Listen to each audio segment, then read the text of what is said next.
దురదృష్టకర సంఘటన ఈరోజు ఉదయం చిత్తూరు నుంచి వచ్చిన కొంతమంది ప్రయాణికులు టూరిస్టులు ఎర్లీ మార్నింగ్ 4:35 ఆ టైంలో మనకి మారేడుమల్లి చింతూరు మధ్యలో ఒక దుర్గా గుడి టెంపుల్ క్రాస్ రోడ్ దగ్గర బస్సు బోల్తా పడి సుమారుగా 9 మంది మృతి చెందడం, అందులో 10 మందికి తీవ్ర గాయాలవటం మనందరికీ కూడా తెలుసు.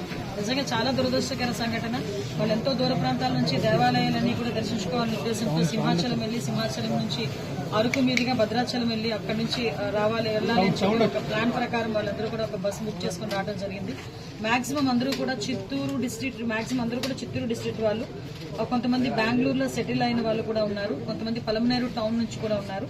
సో ఓవరాల్ గా 37 మెంబర్స్ విత్ డ్రైవర్ తో కలిపి 37 మెంబర్స్ అందులోని ప్రయాణం చేస్తున్నారు, 2 డ్రైవర్లతో కలిపి.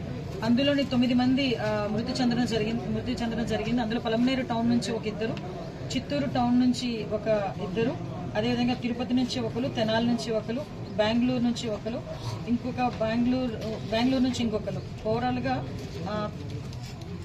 నరసింహపల్లి విలేజ్, తానవనంపల్లి మండలం, చిత్తూరు డిస్ట్రిక్ట్, అక్కడ నుంచి ఒకరు. అంటే ఓవరాల్ గా 5 మహిళలు, 4 పురుషులు ఇందులోనే చనిపోవడం జరిగింది. చాలా మంది అక్కడ క్షతగాత్రులను చూస్తే కనుక నిజంగా చాలా బాధ అనిపించింది. వాళ్ళు చెప్తున్నారు, ఎర్లీ మార్నింగ్ 4:35 ఆ టైంలో మేము అందరం పడుకుని ఉన్నాము అమ్మ, పెద్ద మాకు ఆ టైంకి సిగ్నల్ కూడా లేదు. ఆ నియర్ బై వచ్చిన వాళ్ళందరూ కూడా మమ్మల్ని చూసి డిపార్ట్మెంట్ వాళ్ళందరికీ కూడా ఇన్ఫార్మ్ చేయడం వల్ల పోలీస్ డిపార్ట్మెంట్ వాళ్ళు అందరూ కూడా నియర్ బై అందరూ వచ్చి ఇమీడియట్ గా మమ్మల్ని అందరినీ కూడా హాస్పిటల్కి షిఫ్ట్ చేశారని చెప్పారు.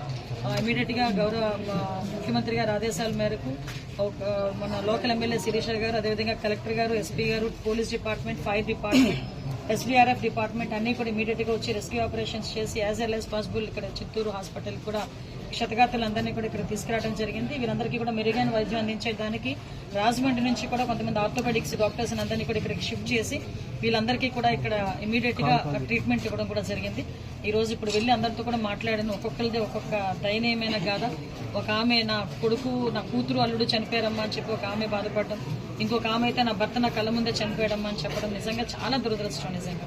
ఎందుకంటే ఇటువంటి పర్యాటక ప్రదేశాలకు వచ్చేటప్పుడు వాళ్ళు చాలా ఆహ్లాదకరమైన వాతావరణంలో వస్తారు, తిరిగి క్షేమంగా ఇంటికి వెళ్తారు అనుకునే పరిస్థితి నుంచి చిన్న తప్పిదాల వల్ల లేకపోతే దురదృష్టవశాత్తు జరిగిన సంఘటనలు ఇవన్నీ కూడా దీనికి కూడా గవర్నమెంట్ మార్నింగ్ నుంచి కూడా గౌరవ ముఖ్యమంత్రి గారు ప్రత్యేకంగా దీని మీద దృష్టి పెట్టి ఒక పక్క నుంచి నన్ను సంఘటనా స్థలానికి అదేవిధంగా హాస్పిటల్కి వెళ్ళమని చెప్పడం, ఇన్ఛార్జ్ మినిస్టర్ గుమ్మడి సంజయ్ రాణి గారు, అదేవిధంగా road transport minister Mandipalli Ramprasad Reddy గారు రావడం కూడా జరిగింది.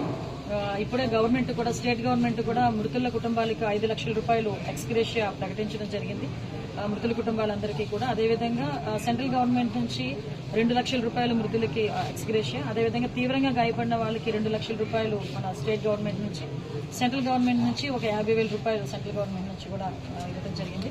ఇమీడియట్ గా వీళ్ళందరినీ కూడా చిత్తూరు ప్లేస్కి, వాళ్ళ ప్లేస్కి, చిత్తూరు డిస్ట్రిక్ట్ కి ఇక్కడ కలెక్టర్ గారు, రెవెన్యూ డిపార్ట్మెంట్ వాళ్ళని, అదేవిధంగా పోలీస్ డిపార్ట్మెంట్ వాళ్ళని కలిపి ఒక 2 బస్సులు కూడా అరేంజ్ చేసి, ఆ బస్సులు కూడా స్లీపర్ బస్సులు అరేంజ్ చేస్తాం. ఎందుకంటే వాళ్ళందరూ కూడా